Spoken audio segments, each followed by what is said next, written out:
datang di Tiba-tiba Podcast. Bersama aku Angel. Dan aku Yohanes. Nah, di hari ini kita bakalan membahas topik yang seru banget dan juga tentunya inspiratif banget nih, yang tentunya akan membuat hari kalian jadi jauh lebih berwarna. Kita akan membahas apa sih, Kakak? Kak Angel, kita hari ini tuh akan membahas kecanduan media sosial di kalangan mahasiswa. Wow, seru banget gak sih? Tentunya yang dimana di era digital sekarang tuh ya banyak banget kan ya platform-platform seperti Instagram, Facebook, Twitter, dan juga TikTok, yang dimana itu sudah mengalihkan perhatian kita. Namun dampak negatifnya itu cukup terasa banget ya kakak ya, apalagi bagi mahasiswa, bagi keproduktifan mahasiswa dan juga kesehatan mental. Gimana nih kakak? Nah, pada kesempatan ini kita juga hari ini ada motivator yang luar biasa, yaitu Bapak Kusno Hari. Yeay. Thank you. Selamat datang Bapak. Ya, terima kasih. Terima kasih sudah menyempatkan waktunya datang ke sini. Baik. Nah, sebelum kita mulai ke pembahasan yang lebih lanjut nih Pak, Bapaknya boleh perkenalkan diri dulu secara singkat ke kita semua nih. Baik, berarti saya panggil kakak juga ya, Ya. Kak Boleh, Johannes biar sama akrab Kak ya. Angel. Ya. Saya senang sekali ya diundang seperti ini. Berarti ini kalau dalam sejarah hidup saya yang kedua kali. Oh. Ya. Sama juga di kampus juga. Yang pertama di kampus di belakang Metro TV tuh. Saya nggak usah sebut merek nih ya. Ya. Di situ, satu kedua di sini. Saya Kusno Haryanto. Dipanggilnya Hari sih seringnya. Oke. Pak Hari. Terus saya pendidikan terakhirnya itu di Universitas Pancasila. Saya Oh, ambil ya, Kak. magister farmasi. Lumayan sih waktu itu saya kan masih penikmat KRL ya. Jadi happy aja sih walaupun jauh gitu. Oke. Iya. Nah, tadi kan kita udah bahas sedikit nih Pak ya tentang kecanduan media sosial. Nah, gimana nih Kakak Yohanes kalau menurut Kakak tentang kecanduan media sosial ini? Ya, kalau menurut Kakak Yohanes sih, kecanduan media sosial itu sebenarnya adalah sesuatu yang memang tidak bisa dihindarkan ya, Ya. karena kita ini kan juga termasuk nih, kita kan masih muda, pakai media sosial buat tugas, buat pertemanan dan sebagainya. Tetapi di sini kita seringkali tidak menyadari dampaknya. Dampaknya itu saya sebutkan kadang-kadang ketika kita bermain media sosial kita tidak bisa membatasi timing kita dalam menggunakan media sosial. Jam Iya. 1, jam 2 masih aja pegang HP. Kalau menurut Bapak, ini kita ingin bertanya ya Kak Iya. Angel ya. Kalau menurut Bapak, bagaimana tanggapan Bapak dalam menghadapi mahasiswa yang memiliki kecanduan terhadap media sosial? Saya melihatnya ya, kebetulan kan saya juga dosen nih. Jadi saya sering tuh melihat mahasiswa yang hobi banget ya, sepertinya dia tuh melekat 24 jam dengan medsos gitu. Iya benar, nggak bisa Iya. lepas ya Pak. Iya, dari bangun tidur sampai dia mau tidur lagi pegang medsosnya, bukan pegang HP-nya loh, pegang medsosnya. Iya. Ya, benar mungkin banget. dia dalam mimpi pun sama tuh. Ya. Berharap pegang medsos juga mimpinya gitu. Nah, ini saya sih berpikir mereka ini boleh jujur ya? Iya. Ya, silakan. Iya. Jujur aja Pak, kita Jujur. mau bukan aja. Oke, jujur aja ya. Ini saya menggolongkan mereka dalam golongan mahasiswa yang pragmatis ya. Oke. Ya, dia tuh sepertinya nggak peduli sama proses, tapi maunya hasil aja. Ya, Ya, betul banget. singkatnya begitu. Karena di era seperti ini ya, era digitalisasi ini, satu sisi memang perlu ya buat mahasiswa itu aktif di medsosnya. Tapi sisi lain juga yang tadi Kak Johannes bilang itu nggak peduli sampai jam berapa, main aja begitu. Itu kan nggak tepat juga, karena kan tugasnya bukan hanya main medsos, malah main medsos bukan tugas ya. Tapi seperti kebiasaan yang kurang baik juga lah saya katakan. Tidak tepat kalau misalnya mahasiswa itu terus-terusan aja aktif di medsos. Nanti dia jadi orang yang introvert gitu ya, sendiri Iya. aja nggak mau bergaul Tugasnya teman-temannya. jadi ini ya, tugasnya jadi apa namanya, jadi tidak dikerjakan gara-gara main medsos terus gitu. Bisa iya, bisa juga enggak kayak Angel. Malah kadang-kadang dia lebih cepat mengerjakan tugasnya yang tadi saya bilang itu. Iya. Dia nggak mau tahu prosesnya, tahu ada hasilnya gitu. Karena sekarang udah banyak banget ya Pak, kayak ChatGPT. Betul, itu saya punya pengalaman buruk dengan itu. Iya. Oke, apa tuh Pak kalau boleh tahu? Saya pernah memberikan soal esai sebanyak 50 soal. 20 menit selesai. Esai loh, hitungan semua. Wow, Iya. 50 soal. 50 soal 20 menit. 50 soal, Saya ya, kaget. Mestinya dengan kondisi seperti itu ya, mereka akan mudah lulus saat ujian. Faktanya kan tidak. Ternyata tadi itu menggunakan aplikasi yang disebut oleh Angel tadi. Iya, betul. Pokoknya kayak gitu mengerikan buat saya ya. Iya bener banget. Jadi kalau mungkin kita boleh ya menggunakan media sosial, tapi mungkin perlu ada waktu-waktunya Iya. gitu ya Pak ya. Karena kalau misalkan lagi waktunya belajar, mungkin belajar, atau kalau misalkan menurut Bapak sendiri nih ya, Bapak kan juga seorang dosen nih ya. Pernah nggak sih kayak Bapak lagi ngajar kayak gitu, terus kayak ada malah kan si mahasiswa ini lebih fokusnya ke handphonenya daripada ke bapaknya. Oh, itu kerap ditemui ya kayak begitu. Makanya saya sering menegur mahasiswa. Sebelum masuk saya ingatkan, kita sama-sama jangan pegang HP ya. Tapi hal ini sedikit yang seperti itu, karena seperti yang Kak Angel tahu, Kak Yones tahu, dosen tuh nanti di akhir pelajarannya akan dievaluasi oleh mahasiswa. Yang namanya apa? EDOM ya kalau nggak salah. Evaluasi dosen oleh mahasiswa. Nah ini umumnya dosen karena takut dinilai jelek, jadi dia membiarkan. Udahlah, biar main HP lah daripada nanti saya dinilai jelek gitu. Atau nanti satu kelas ngelaporin gua negatif, kan gitu. Dosen jadi takut. Oh, jadi gitu. Iya. Sering terjadi. Iya, sering terjadi. Makanya tadi aplikasi GPT ya, yang orang dengan sangat mudah menjawab pertanyaan esai, sampai hitungan pun dia bisa. Itu sebaiknya jangan langsung ke sana ya. Kecuali sudah mentok, itu baru bisa digunakan. Jadi ada negatif dan juga positifnya ya Pak ya. Ya, sementara di luar sana menggunakan medsos itu untuk mencari teknologi terbarukan. Di sini untuk mencari hal-hal yang sifatnya pornografi. Beda sekali. Kan saya juga pernah beberapa kali ya berkunjung ke negara lain, melihatnya sangat beda sekali. Dia mencari mengobrak-abrik soal teknologi, sementara kita bukannya itu lagi dan anak-anak umumnya. Kejadian-kejadian itu mudah-mudahan nanti bisa tidak terulang kalau ada undang-undangnya. Misalnya yang melarang bahwa pemegang HP harus berusia 18 tahun ke atas gitu. Kalau nggak rusak kita. Iya, Pertama kan betul banget. dari usia 6 tahun sampai 18 tahun itu kan masih pendidikan dasar ya. Iya. Nah, pendidikan dasar sebaiknya tidak usah pegang HP dulu. Nanti Fokus kalau dulu ya, iya, Pak. kalau di usia pendidikan dasar dia sudah tahu aplikasi tadi apa yang Instagram. bukan yang buat penjawab lain gitu. Oh, ChatGPT. Iya, ChatGPT itu gede kacau. Jadi dari usia SD, SMP, SMA yang masih 18 tahun ke bawah itu sebaiknya dalam pandangan saya dibuatkan undang-undang tidak boleh pegang HP dulu. Gitu. Betul, karena Iya. takutnya ya Pak ya, yang namanya anak-anak sekolah dasar udah tahu ChatGPT nanti. Gawat. Iya, nanti dia yang ada maunya instan terus. Iya. Betul. Jadi dia nggak bisa bagi-bagian nanti Mm-mm. bagi kurung nggak bisa, atau dia hitung pakai ChatGPT selesai. Mm-mm. Gitu. Betul banget. Iya. Bahaya banget sih Bahaya. itu. Iya. Nah, kira-kira juga kalau buat kita nih mahasiswa dari Bapak, kira-kira ada solusi nggak untuk masalah mahasiswa yang kecanduan sosial media tapi dia tidak ingin lepas juga gitu loh, maksudnya dalam arti dia menggunakan media sosial Iya. untuk berjualan, jadi kan otomatis dia harus memantau akunnya dia kan untuk Betul. berjualan, tapi dia juga tidak terikat gitu loh kepada media sosial tersebut. Itu kalau menurut Bapak solusinya bagaimana? Biar nggak ketergantungan gitu lah ya istilahnya. Iya. Nah itu juga tadi pengen saya sampaikan ya sebelum ditanya sama Kak Jon sama Kak Angel ini, Kak Angel, bahwa saya heran ya kepada pengguna mahasiswa itu, pengguna medsos itu, dia tidak tertarik melihat berita-berita misalnya si A gitu meraih medali emas olimpiade, si B meraih medali emas PON gitu. Iya. Tapi kalau dia melihat motor modifikasi, oh dia senang.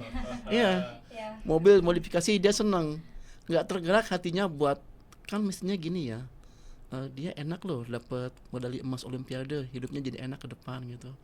Nah itu anak-anak mahasiswa nggak terpikir. Banyak yang badannya tinggi-tinggi ya, tapi nggak pilih voli, nggak pilih basket, pilihnya main medsos aja gitu. Kalau orang yang jualan, mahasiswa jualan, saya sangat mendukung. Memang bagaimanapun daerah ini kan digital marketing lebih mumpuni ya daripada marketing yang lain. Banyak perusahaan-perusahaan yang hancur atau tutup gitu karena katanya itu kalah oleh digital marketing ini gitu. Jadi memang untuk dia supaya tidak kehilangan aktivitas di medsos, ya dibatasi jamnya. Misalnya jam-jam dia bisa pelajari nih, dibikin semacam tabel gitu. Di jam berapa aja nih pembelanjaan biasanya sering ada. Di jam berapa aja misalnya ada orang kirim pesan. Jadi dia nggak usah pantau setiap saat gitu. Dia jam 2 orang lebih banyak belanja. Bisa di situ dikomunikasikan. Jadi ada gitu. Jam-jam tertentunya ya Pak. Iya. Tapi emang susah banget sih Pak. Jujur menurut saya sendiri gimana? Ya Gen Z gitu ya Pak. Banyak yang dibilang yang dimana kayak bangun tidur aja kita nyarinya handphone. Iya. Iya, kalau punya usaha bagus lah gitu ke Angel kalau punya usaha ya. Tapi kan umumnya malah dia cuma flexing aja ya. Iya. Kita posting sesuatu itu berharap di like banyak orang, di komentari banyak orang juga. Lebih ke viral ya Pak. Iya, viral aja. Iya, apalagi kalau misalkan jujur kalau misalkan saya boleh berbagi cerita sedikit ya Pak ya. Kalau misalkan untuk media sosial ini yang menurut saya juga ada dampak negatifnya itu besar banget sih, apalagi jujur buat saya sendiri juga sebagai mahasiswa. Kadang kan kita ada nih yang dimana mengerjakan kuis kayak gitu. Pasti itu. Karena terlalu fokus gitu melihat TikTok atau melihat YouTube, tiba-tiba wah ketinggalan jamnya nggak ngerjain kuis kayak gitu. Jadi kayak bener apa kata Bapak tadi kayak dia ada dampak negatifnya itu bener-bener kerasa banget apalagi buat mahasiswa. Jadi harus buat jam-jamnya gitu ya Pak ya. Kayak jam berapa dia harus nggak megang handphone, jam berapa dia harus istirahat buat relax megang handphone kayak gitu. Soalnya di TikTok nih saya amati juga ya, banyak mahasiswa apoteker tuh dia tuh membicarakan soal obat sampai sebegitu dalamnya. Dalam pandangan saya ini justru mereka itu sedang menciptakan dokter gadungan. Iya dong, iya ada apoteker ngomong bahwa obat penyakit A adalah B gitu. Nanti Kak Johannes lihat itu tahu kan, penyakit A obatnya B, dicatat sama Kak Johannes, dengar lagi ada obat penyakit C adalah D.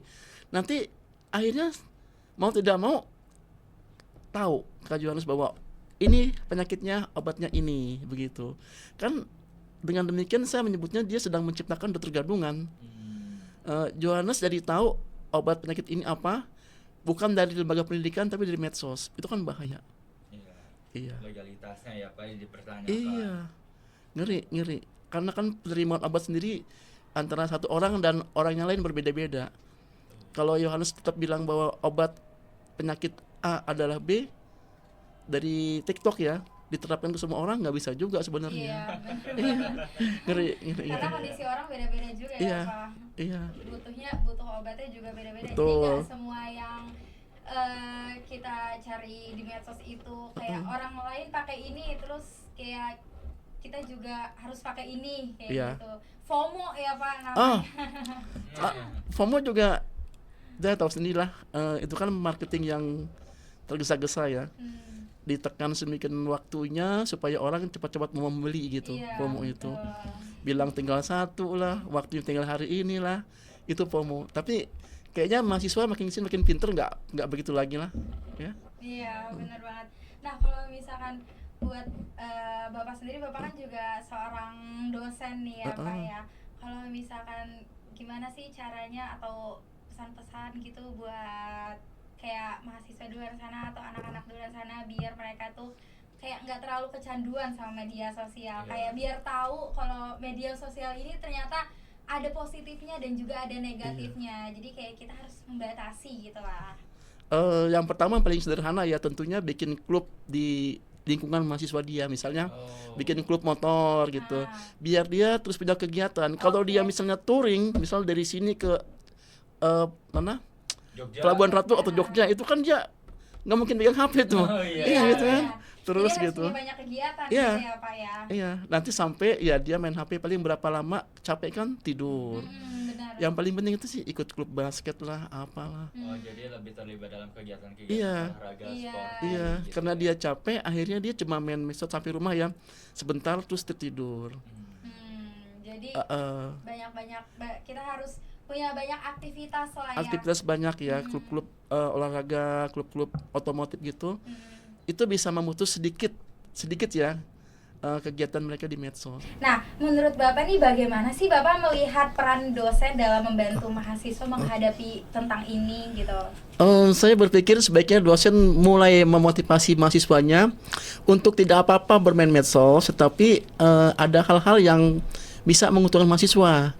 Misalnya juga sering-sering membuat acara podcast seperti ini yang nanti mudah-mudahan ke depan mempunyai sponsor. Amin. Jadi kan mendatangkan uang atau membuat konten-konten yang juga bisa menghasilkan viewer yang banyak. Oh, Iya. Kalau di YouTube jangan tanya lagi ya. Iya, Kita jelas. bisa mendapatkan view yang banyak juga nanti bisa gajian dari YouTube. Nah, saya berharap seperti itulah peran dosennya memotivasi mahasiswanya untuk sering-sering ke medsos, tetapi untuk hal-hal yang kreatif konten ya, bukan cuma melihat status WA, status WA orang dan lain, nggak usah lah kayak begitu, tapi lebih sering kepada kreatif konten. Itu hal yang positifnya aja. Yohanes, apa nih pesan terakhir kita nih di kalau podcast dari hari ini? Kakak Yohanes sih sebenarnya simpelnya dari diri sendiri ya, karena kalau dari diri sendiri itu kita yang tahu dari diri kita. Jadi kalau kita bisa membatasi dari diri kita sendiri ya otomatis semuanya akan bisa, karena dorongannya dari dalam bukan dari luar, jadi tidak ada paksaan gitu sih. Betul banget. Kalau misalkan dari aku pesan-pesan terakhirnya untuk kecanduan media sosial ini ya, yang dimana benar kata Bapak Hari tadi, kita harus punya jam-jam tertentu yang dimana kita tuh harus punya rundown kali ya Pak ya. Iya. Kapan kita harus istirahat, kapan kita harus belajar, kapan kita harus main handphone. Karena kan kita juga nggak bisa terus-terusan belajar terus, itu kan karena bikin stres. Adalah hiburan sedikit itu nggak apa-apa, tapi jangan terlalu sering dan juga jangan terlalu Betul. banyak. Menurut Bapak bagaimana, dan juga pesan nih untuk mereka-mereka semua? Baik, buat semuanya ya pemirsa podcast tiba-tiba podcast ini yang dari kreativitas anak-anak Fakultas Ilmu Komunikasi Universitas Budi Luhur perlu dicontoh. Kegiatan ini kan memakan waktu banyak, kemudian juga nanti ada edit-edit, kan juga memakan waktu juga. Nah, ini tentunya akan mengurangi kebiasaan kamu dalam mengeksplor medsos yang buruk-buruk. Dirubah seperti ini. Itu cara paling sederhana untuk kamu berkreatif. Syukur-syukur kalau itu berlanjut ya, Kak Yohanes gitu. Kalau rutin, bisalah mencari sponsor. Berani kan? Harus berani seperti itu. Kalau kamu tidak berani mencari sponsor, ini juga akan jadi kerja sia-sia. Tidak berhenti sampai dapat penilaian dosen, tapi terus berlanjut sampai mendapat sponsor. Itu pesan saya. Oke. Nah, terima kasih buat semua yang sudah menonton di Tiba-Tiba Podcast. Buat kalian semua, semoga bisa mengambil pesan dari podcast kita hari ini. Sampai jumpa, bye-bye.